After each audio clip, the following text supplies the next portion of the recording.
Et vous? Vous aimez les histoires? Mmh, mmh. Moi, les histoires, c'est toute ma vie. Quand j'étais petite déjà, il me fallait une histoire pour m'endormir.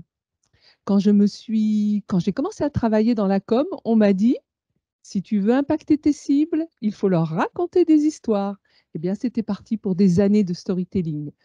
Et puis, j'ai monté ma boîte, une boîte d'édition de jeux pour les professionnels de l'accompagnement et chacun des jeux a une histoire. Chacun des jeux est une histoire. Quand je me suis formée au coaching, l'approche que j'ai préférée, vous vous en doutez, c'est l'approche narrative. J'ai trouvé passionnant que l'on puisse aider quelqu'un qui est enfermé dans un récit qui le plombe à passer vers une histoire sur lui-même beaucoup plus en phase avec ses rêves. Mais l'histoire la plus extraordinaire que j'ai entendue ou vécue, vous vous souvenez, vous, de l'histoire la plus extraordinaire que vous ayez jamais vécue dans votre vie ou entendue, celle qui a le plus fait briller vos yeux?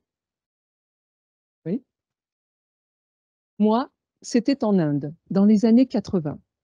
Je rencontre une vieille sage qui a dépassé la centaine et qui me raconte un truc incroyable, l'histoire de l'immortalité. Tintin, la fabuleuse histoire de l'immortalité. Je crois que c'est avec cette histoire que j'ai pris conscience du pouvoir des histoires, parce qu'à partir de cette histoire, ma vie a basculé. Tout ce que je croyais connaître de moi, des autres, du monde, a été totalement remis en question.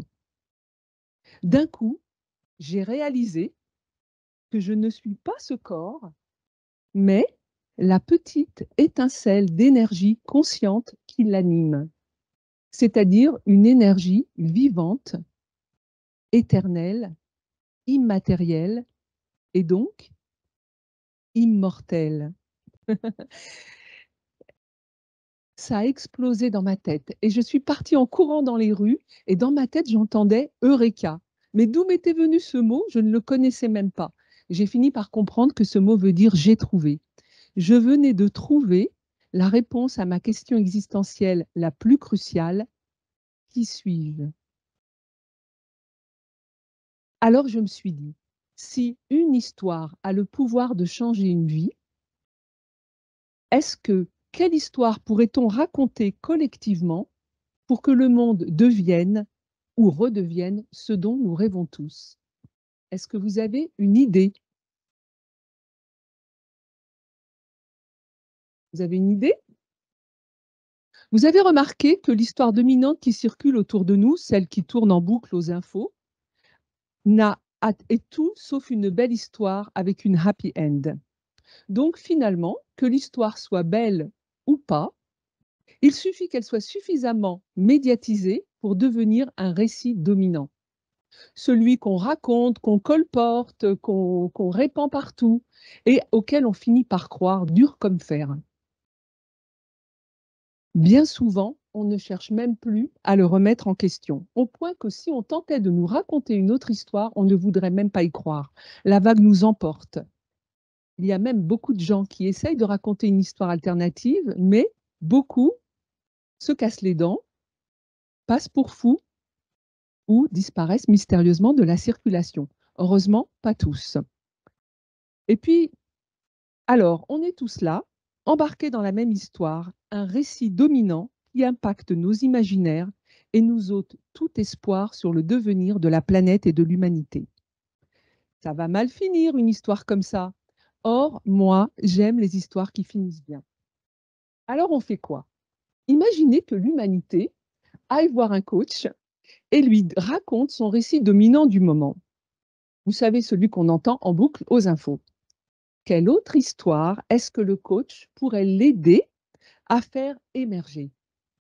D'après vous, est-ce qu'il est possible d'impacter nos imaginaires par de nouveaux récits, tout comme ils ont été impactés par le récit dominant? Peut-on imaginer un récit qui nous mette tous en mouvement, une histoire qui fasse advenir un futur désirable?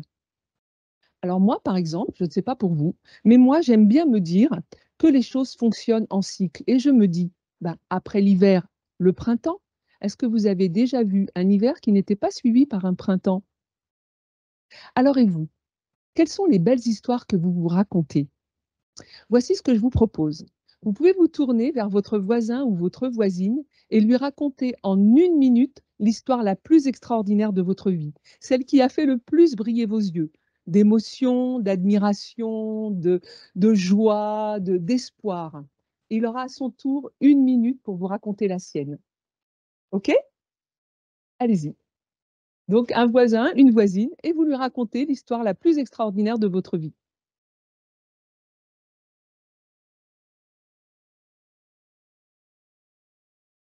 C'est bon? C'est bon, Farida, c'est l'heure? Alors merci beaucoup de vous être prêtée au jeu. Alors est-ce que ça vous a inspiré? Est-ce que vous vous sentez inspiré pour contribuer à un nouveau récit porteur d'espoir pour le futur du monde? Bon, OK, peut-être pas le monde tout entier, mais déjà rien qu'à mon petit niveau, est-ce que je peux déjà faire quelque chose au niveau individuel? Est-ce qu'il n'y a pas une petite histoire que je peux commencer à me raconter, à répandre autour de moi, qui pourrait faire boule de neige et un jour, pourquoi pas, installer un nouveau récit? Alors, je vous propose 3 petites idées faciles à mettre en œuvre pour entrer dans l'ère des nouveaux récits. Premièrement, fermez vos oreilles aux récits qui vous tirent vers le bas et vous ôtent tout espoir. Ça, c'est le premièrement. Deuxièmement, évitez de propager le récit dominant, surtout si vous ne le trouvez pas désirable. Et troisièmement, véhiculez vous-même une autre histoire ou simplement de belles histoires qui font briller les yeux. Toutes les bonnes histoires ont une fin, je laisse la place à d'autres belles histoires.